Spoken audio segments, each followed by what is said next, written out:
Howdy partners! Hi. It's been a really long time since I've done a sit down talky video. I've got a cowboy hat on because it's nearly Halloween and I am being a cowboy for one of my 3 costumes. Hey guys, it's Ellie, welcome back to my YouTube channel. If you're not already, please subscribe with the big red subscribe button before we even start, because today I'm going to be answering some of your guys' questions which you're like too scared or too nervous to ask your mum or your sister or anything like that. I'm basically going to be being your big sister for 10 or 15 or 20 minutes, depending how long this video is. Call me Mama Ellie. So I asked you guys over on Instagram to ask me some questions that you're too afraid to ask, and I'm going to be answering some of these questions in this video. There was a whole range of questions, and I'm kind of excited to chat to you guys and be your best friend. So let's go. If I have to run off to do a coffee poo halfway through, mind your business. So we're going to start off with the whole like body positivity realm of things. So there was quite a few questions that was asking about how to feel more confident, more comfortable with your body, how to feel happy with your weight, everything like that. First off, it is completely normal to be a bit like uncomfortable with your body, especially as you're growing up, because you're like going through puberty, you're like gonna get boobs, so like you're gonna gain weight and lose weight and gain weight, and like it does happen. That is completely normal. Obviously every single body is beautiful, like goes without saying. I hope that everybody is beautiful. It doesn't matter if you are skinny or if you are bigger or if you have no bum or a huge bunda like me. No, I'm the no bum one. Everybody's beautiful. But I just think when I'm feeling a bit insecure or anything, think of all the amazing things your body does. Like think about what a blessing, like what a miracle that is. This sounds really like a bit deep to go in with this, isn't it? But like your body like makes you walk and run and talk and have interactions with people and breathe and sing and dance and like all of these amazing things, and then you're gonna be like, oh no, I'm not giving my body dinner. Like that's no. Listen to your body, and just I think it really starts with being grateful for your body and for everything it does for you. Like I saw this TikTok and it was like about how like you're a soul, you're living in your body, like it's not really yours. Made me a bit confused for a while, but something along the lines of like your body is borrowed from the world. Treat it nicely and love it for what it is. The next question I would answer is, am I supposed to shave down there, as in could you meow meow? It is completely 100% totally utterly up to you. No one else should have any opinion on whether you should shave or not. Not just your coochie meow meow. If you don't want to shave your legs, don't shave them. If you don't want to shave your armpits, don't shave them. It's completely personal preference. Quite a lot of people were also asking like, do boys care if you shave down there? No one else should be able to tell you what to do with your body, including boys, including anyone else. It's your body, it is your choice, period. Maybe you want to one day and then you don't want to for a month, and then you want to again the next day, but then you don't want to for a year. Like it's completely up to you, and anything is completely fine and completely normal. It's up to you. Yeah. Question about dating is, when is the best age to start dating? I feel like there's not really an answer for this. When I was younger, I always felt like for a while I was like, I feel a bit too young to date. Like not too young, I just didn't really have that much interest in going on dates when I was like 13, 14 kind of age. I think I went on my first date at 16. I probably would have gone on a date at 15 if anyone had asked me on a date, or if I'd have asked anyone, but I didn't, so But I would definitely say that it is completely up to you. It depends how mature you are really. And also like I know lots of people who were dating when they were like 12, and it would be like hanging out in the park and going to Mackey's, and it's like it's a date. They probably held hands, but it's not like a really serious relationship. It's just like more fun. And I think that as you grow up, your dates are going to change anyway. The dates you go on are going to be different from when you're 11 to when you're 22. Like there just is going to be differences, and I think it's fine to start dating at any age. Unless maybe when you're younger your parents could be a little bit against it, which, you know, when you are a child you do have to listen to your parents. But I don't really think there's a wrong age. For me the right age was like 15, 16, 17. I feel like that's probably about average, because I know people that started dating younger than me and older than me, but I feel like that's about the average time, but it's completely up to you. Tips for a first kiss. I don't really know. I have a story time about my first kiss. I uploaded it like 2 years ago, and basically it was tragic.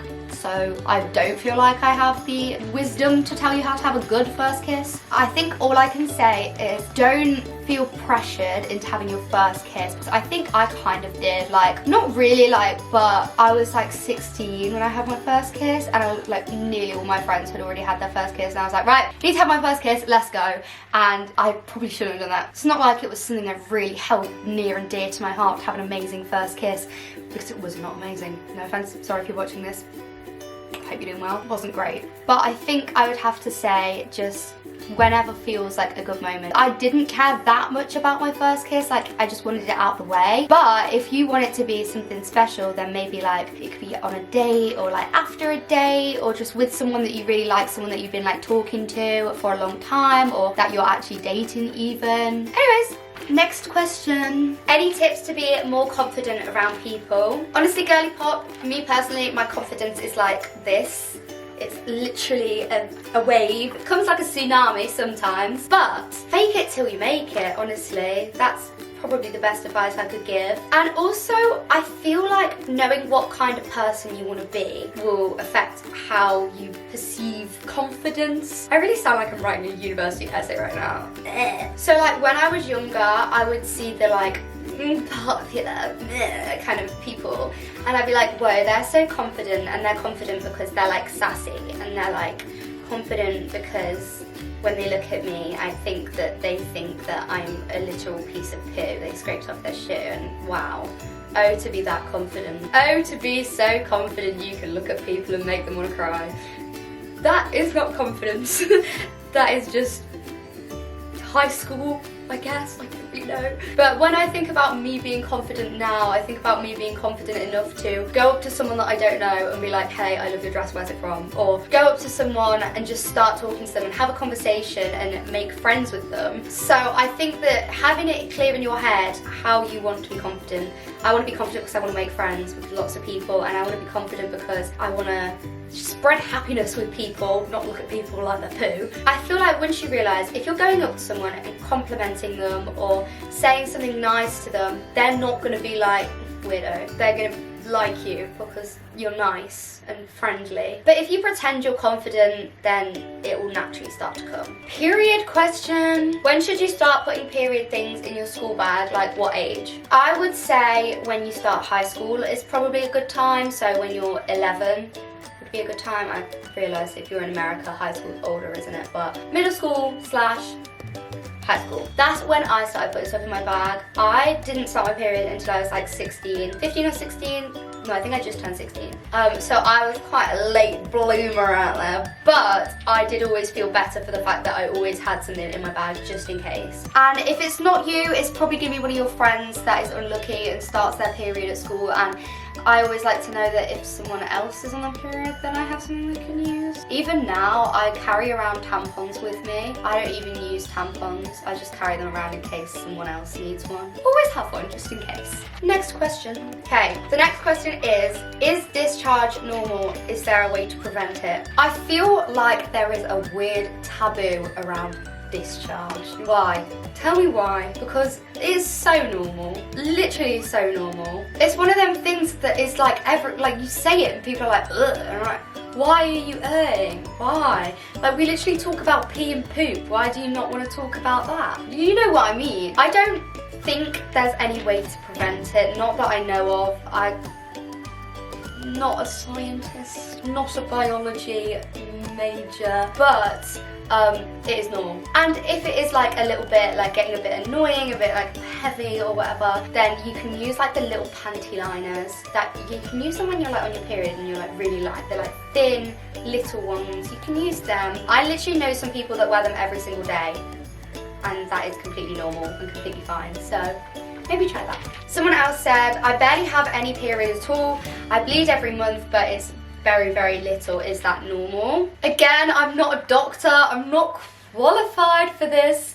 However, in my personal experience, my first like 6 periods were like that. Maybe even more, maybe for like a year. It was just very, very little, minimal. And then gradually it started to like get a little bit heavier and get a bit more like regulated. Still not regular, but that's my own personal issue. But I'm pretty sure it is normal. Obviously, if it's like years and years and years, you might want to go to the doctors and ask about it, or call the doctors, or just ask maybe a school nurse or something. Which, never be embarrassed to ask about that, because it is just the same as going with a headache or something like that. It's just human health. Next question. Does anybody else get period poops? Yes, ma'am. Yep, absolutely hate them. Who wants that? Do you know what I mean? It's like one of my least favourite parts of being on my period. Just the sudden poop urge. It's a bit gross. That's just another normal bodily function that happens, unfortunately. It's not the best one. It is normal. Can confirm. Normal, tick. What is the appropriate age difference in a relationship? I think this depends on how old you are, because, for example, if you're 30 and your boyfriend is 40, it is not weird at all, because you're both mature adults. However, that same 10-year age gap, you were 10 and 20, is horrifically illegal and disgusting. So I think it's kind of relevant to how old you are as to how much is an appropriate age gap. I feel like once you're over like your mid-20s, maybe 30s, then really any age gap is whatever, it's up to you. You're like a fully adult. When you're in like your teenage years and stuff like that, I really think it's best to keep a fairly small age gap, especially if you're under 16. You just want like a 1-2 year age gap. You don't want it to be more than that, because it's like even like 13 and 16, personally I don't think that's really okay. Between like starting high school to doing your GCSEs, there's so much changes going on and so much things you're going through, and like I would just say keep small age gap. And especially, I'm pretty sure if your like boyfriend was like 17 and you were like 14 or 15, then I'm pretty sure that's illegal. I don't know actually, maybe it's if you're 15 and they're 18, that's illegal. Yeah, I swear that's illegal, because isn't that why Charlie D'Amelio and Lil Hoodie broke up? But then they got back together. If you fancy someone with a big age gap when you're younger, just think if it's meant to be, it can be when you're 25, not when you're 50. That felt like a mother talk. I feel like I just embodied my mother. I don't know how I feel. I feel great. Big up, Carla. How do you tell your parents you're going on your first date? What was it like for you? So, for me, I think I told my mum about it, and I was all giddy and giggly and like, ah. I'm pretty sure my mum might have told my dad. My dad was probably more like laid back about it. I don't know, I feel like my dad's like a bit protective, but he's not gonna be all like giggly with me like my mum was. Like my mum was excited for me because it was all girly and like, ah. I don't even know. The last question, I really hate that is a question, and it is, how do you prevent your drink from being spiked? Firstly, we need to raise better people, because what sick, disgusting person spikes people? Sorry, just throwing that out there. Obviously, there are things you can do. You can get a drink cover. I'm pretty sure most clubs and stuff like offer them behind the bar now. Like you like pull it over your drink and you can stab the straw through like a Capri Sun. In like VKs and like bottles like that, you can get like these little like cork thingies that go in the top with a straw. That works sometimes effectively. It's just a very difficult situation because there's so much things that you can do, and it does not mean that you're not going to get spiked, and it is really crappy. You should not be scared to go on a night out. It's not right. It's not good. Realistically, there's a few things that you can do, and there's so many things that clubs can do, and that like we need bag searches, we need sniffer dogs. Like, come on, girls should be able to go out and have fun, and boys, because boys get spiked as well. You should be able to go out and have fun and not worry about someone literally stabbing you in the back. I would say if you're doing all of the things that you can do, looking out for your friends, having your friends look out for you, covering your drink, like getting a drink, I'm pretty sure they're called drink condoms, getting a drink condom, getting like thingies in your drinks to make sure that there's no way of anything getting in your drink. You're really doing all that you can do. I'm gonna have a look and see what petitions and things I can find for like bag searches and things like that. I've seen a few going around, so I will have a look and see what I can find and leave those in the description box down below so that you can sign those petitions, because they are so important and it's like a big thing that's going on at the minute. Like there's literally a spiking epidemic. This is awful. The scariest thing on Halloween should not be the thought of getting spiked. It should be your scary Halloween costume. Yeah, I will leave that one there. But guys, that is all the questions I'm going to answer in today's video. I hope you enjoyed, and I hope that this helped you in some way, especially if I answered one of your questions. Then I hope my answer was satisfactory. If you've not already, please can you give this video a thumbs up to let me know that you enjoyed it. As I said, I've not done a sat down video in so long. It felt a little bit strange to do, but I really enjoy doing these kind of videos. They're just so chill, and I feel like I get to know you a bit more personally. So, and we really overshared in this one, I'm not gonna lie, so thumbs up. Also subscribe if you've not already, because I really want you to join my YouTube family. I hope you enjoyed this video, and follow me on my social media if you're not already, so you can stay up to date with what I'm doing. Guess the only thing otherwise left to say is I love you a lot. Bye guys.